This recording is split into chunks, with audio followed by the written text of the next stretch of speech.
les pièces de théâtre elles-mêmes, je ne les ai pas vues, je ne les ai pas entendues, donc j'ai pas envie de parler sur ce sujet particulier, parce qu'une fois de plus, je ne le connais pas bien, et un dossier qui est surtout délicat comme celui-là, et sujet à interprétation comme celui-là, on peut en parler bien que si on connaît bien. Mais de façon générale,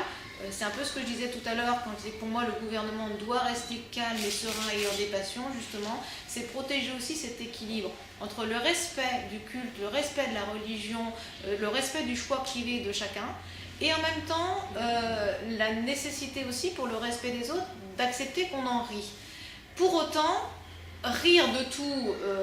n'est pas forcément possible n'importe comment, et entre rire de quelque chose et injurier ou jouer de la provocation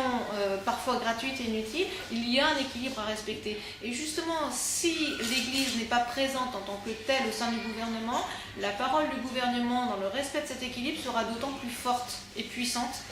qu'elle sera justement au-dessus de la mêlée, si je puis m'exprimer ainsi, pour pouvoir dire là il y avait de la provocation gratuite, inutile, méchante, néfaste, etc. Là on était dans de la caricature entre guillemets classique, comme on peut tous en faire. J'ai beau être du PS, vous n'êtes pas obligé de le mettre quelque part ça, mais j'ai moi-même raconté quelques blagues concernant DSK par exemple. Voilà, et je ne considère pas ça comme une injure faite au PS que d'avoir fait ces quelques blagues. Pour autant, je ne les ferai pas par exemple là maintenant tout de suite, parce que là ce serait de la provocation gratuite et inutile. Oui. Donc je crois qu'il y a cet équilibre à respecter, et c'est parfois difficile, et si on ne reste pas calme, serein, non partie prenante entre ces deux droits qui s'affrontent quelque part, on ne légiférera pas bien, en tout cas on ne tranchera pas bien, on ne sera pas Salomon, quoi.